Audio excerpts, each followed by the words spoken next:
Hi guys! Welcome to my vlog. For today's video ay nandito tayo sa Jollibee.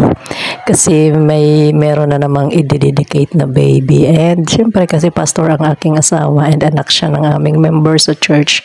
So ang aking pastor na asawa ang mag-dedicate ng babies.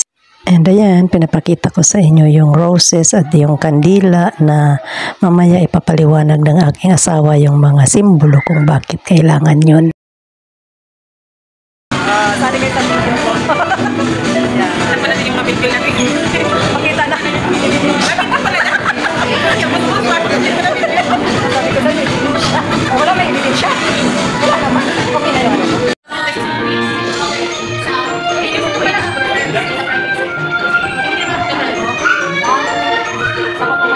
Picture o? Picture.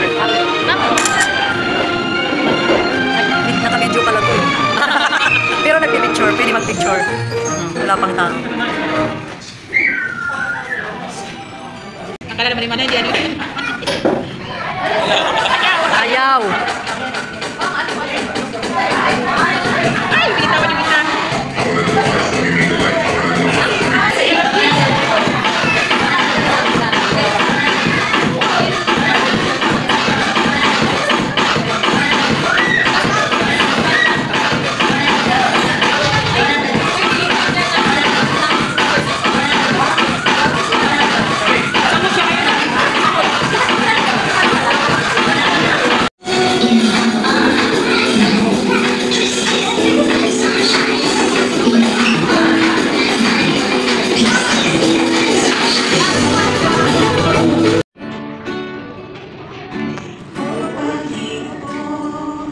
Pinupuri kita, ako'y naririto upang sambahin ka.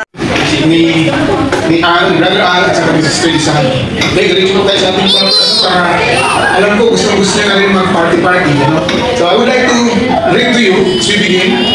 Let us do so with the hearts full of gratitude and reverence, welcoming God's presence into the special event of dedication. Sabi ng Bible po, sa 1 Samuel chapter 1, verse 27 to 28, ang sabi ko dito, this is the prayer of a mother named Hannah. At the time prayer, sabi niya, ang ganyan sinabi, I prayed for this child, and the Lord has granted me what I asked of Him. So now I give him to the Lord. Si Hannah, isang mother, na kung saan, katulad ng maraming nanay, na matagal biniyayaan ng pagiging nanay. Hindi siya nagkaanak ng matagal na panahon, kaya pinapanalangin niya sa Diyos. Sabi niya, Lord, kung ako'y pahintulutan mong magkaroon ng anak, iaalay ko siya sa inyo. So yun yung, kung naalala nyo rin si Samson, the strongest man na nabuhay sa mundo, sa Book of Judges, inalay din yun siya ng kanyang nanay sa Panginoon. Ito si Hannah ay isang nanay na typical na nanay na naghahangad ng pagkakaroon ng anak. At wala na siyang ibang, kumbaga, wala na siyang huling parahan niya, kundi ang lumapit sa Panginoon at hingin that the Lord will grant her request to have a child. Okay, so, ang ating pong gagawin with this verse, number 1, is to recognize that the children comes from the Lord. No, ang mga bata po ay galing sa Diyos. Ay lahat ay galing sa Diyos. No, ginamit lang na instrumento mga magulang. Pangalawa, ang dedication natin, we would like to acknowledge, number 1, that children are from the Lord. Pangalawa, our dedication is for us, especially the parents and everyone who are here, yung maninong-aninang, will, receive the commitment of being tawagin na natin, katiwala, as steward from the Lord para sa bata dito. Kasi hindi lang tayo nandito para mag-ceremony, kundi papaalala natin sa ating sarili na may obligasyon tayo lahat para sa bata dito. So sabi nga ng Indian Proverbs, ay to raise up a child, kailangan doon ng isang buong komunidad. Na kung ano yung community niya, yun yung bata at malaki. Okay? Ang mapapunta na dito, ang aking in-explain is, number 1, we do the dedication first because we acknowledge that this child, or every child, comes from the Lord. Pangalawa, that we have an obligation, a commitment, to become a parent of Isaiah Agape. Number 3, it is a dedication of prayer of thanksgiving. Bakit po? hindi po lahat, I'm sorry kung gusto ko lang magsalita, hindi lahat ng mag-asawa ay hindi bibiyayaan naman. Tama po? Kaya prayer po natin ay pasasalamat din.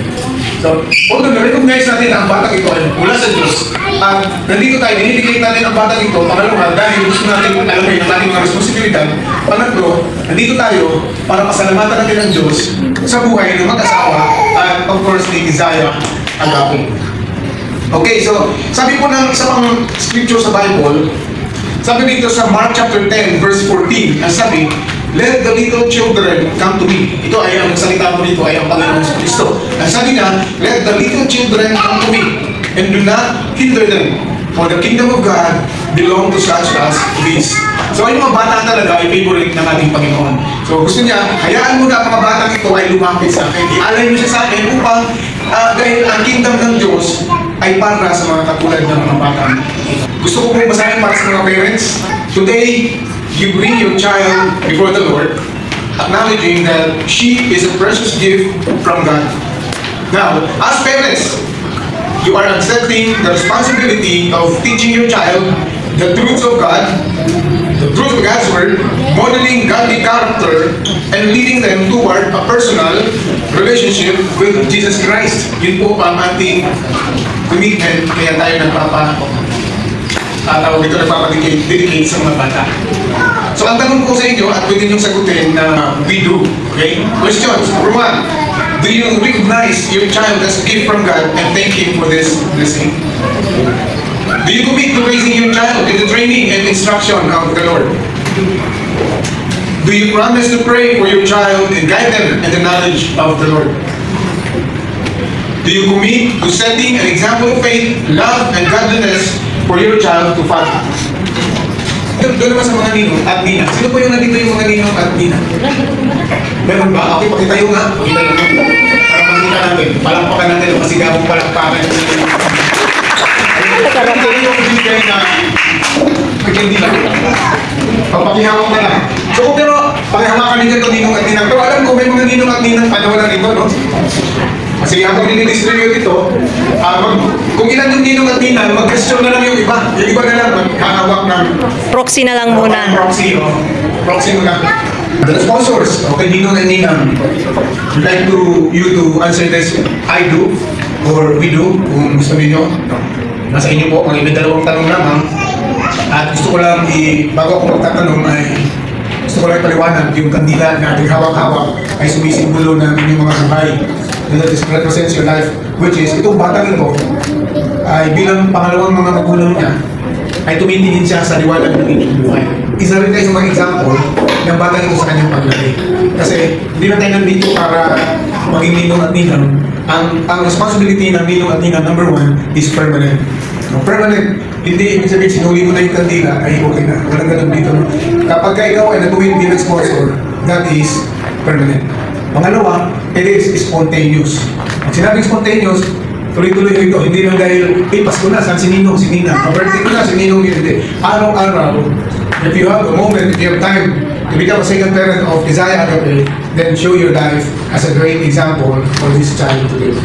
Okay, this is my question to the second parent or to the sponsors. Will you commit to support these parents and their efforts to raise this child in the faith? Okay. Number 2, will you pray for them, encourage them, and help provide a loving environment where this child can grow in faith and love? Thank you very much. Pwede nyo patayin na muna natin kasi baka yung sprinkle dito ng tubig. Okay. So salamat po. Pwede na po kayong bumalik. Ganun na po ang ating ginagawa sa Ninong. Kaya kayo nakatayo dito for this also witnesses. Okay, dito naman tayo sa symbols. This is for the father. Itong red rose ay para sa tatay. Okay. Today, we present you with a red rose. It is beautiful, it is bold, it's symbolic. The red rose represents love, strength, and sacrifice, which is the qualities God has called you to embody as a father of this child, Isaiah Agape. The red color reminds us of the sacrificial love of Christ. In the same way, you are called to sacrificially live and love your family. May you stand with integrity and godly character, guiding your child in the ways of the Lord. White rose is for the mother. Today, we present you with a white rose, a symbol of purity, gentleness, and selfless love. This reflects the grace of God that rests upon you as a mother. As you guide your child with patience and tenderness, may the presence of God continually strengthen and refresh you. Receive this rose as a symbol of your high calling to be a nurturer, a teacher, and a reflection of God's faithful love. And then ito naman, budding rose. O, bago pa mamumukat ka. Ito naman ay... Wow! Sa'yo po ito, baby. This is for you, baby. Wow na agad siya. Gusto na kunin na. This budding rose is for Isaiah Agape. Today we present this rose, budding rose to Isaiah Agape, symbolizing the life that just the beginning. Nagsisimula pa lang ang buhay ng ating baby. Full of promise and purpose. As you nurtured in love, guided by truth, and rooted in Christ, your life will blossom beautifully in His time. We dedicate you today to God's hands, trusting that He who began a good work in you will be faithful to complete it. Alright, so I'd like to pray for this child and for this... Ibigay mo muna yung rose. Yung rose ni Agape. Nagwaw na pa naman, tapos di pa naibigay. Ganito ka ito eh. Right, so ipapayag ko lang to. And as I pray, okay, this is our prayer. Father, we thank you for the life of Isaiah Agape. We ask your blessing upon this child. Guard her heart, guide her steps, and reveal yourself to her in a powerful way. I also pray for these parents, Lord God, Brother Al and Sister Desai, that you strengthen these parents with wisdom, patience, and love. Surround this family with the support of your Spirit in your church. May Isaiah Agape grow to know, love, and serve you in Jesus' name. Amen. So, tignan tayo mo po, and this is for last closing benediction for everyone. As we close this sacred moment, may the Lord bless and keep this family. May His face shine upon them and be gracious to them. May He lift up His countenance upon them and give them peace. To the parents, may God give you wisdom beyond your years, strength in the journey, and joy in every season of parenthood.